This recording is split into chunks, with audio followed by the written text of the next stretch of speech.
પ્રાંતિજમાં નવા કોર્ટ ભવનનું લોકાર્પણ. પ્રાંતિજ તાલુકામાં ન્યાયિક કાર્યવાહી માટે બનેલા નવા કોર્ટ ભવનનું શનિવારે લોકાર્પણ કરવામાં આવ્યું. આરોગ્ય અને પરિવાર કલ્યાણ, કાયદો અને ન્યાયતંત્ર મંત્રી ઋષિકેશ પટેલ આ કાર્યક્રમના મુખ્ય અતિથિ તરીકે હાજરી આપીને ભવનનું ઉદ્ઘાટન કર્યું. આ ઉદ્ઘાટન સમારંભમાં ગુજરાત હાઈકોર્ટના ન્યાયાધીશ હેમંત પ્રચ્છક, સાબરકાંઠા જિલ્લાના મુખ્ય જિલ્લા ન્યાયાધીશ કે.આર. રબારી, પ્રાંતિજના મુખ્ય સિવિલ ન્યાયાધીશ બી.આર. સોલંકી, પ્રાંતિજ બાર એસોસિએશનના પ્રમુખ વી.એ. પટેલ, પ્રાંતિજ તલોદના ધારાસભ્ય ગજેન્દ્રસિંહ પરમાર, અન્ય ઘણા માન્યગણ લોકોએ ભાગ લીધો.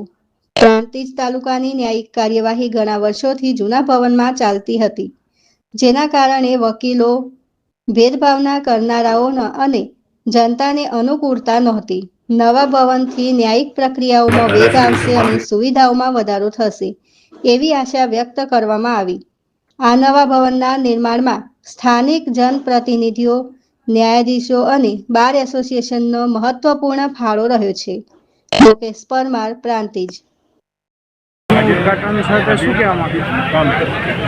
તાલુકા કોર્ટનું આજ કોર્ટના લીડ જજ આદરણીય દક્ષિત સાહેબ અને સાથે માનનીય રબારી સાહેબની હસ્તકમાં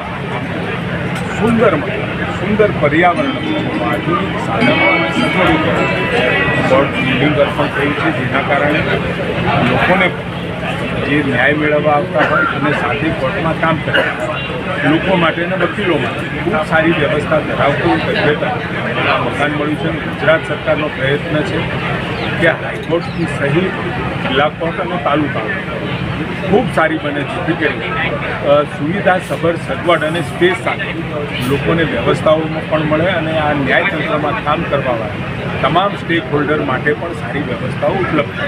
આજે લગભગ આશરે 15 કરોડની આસપાસનું આ મકાન આજે જનતા માટે ખુલ્લું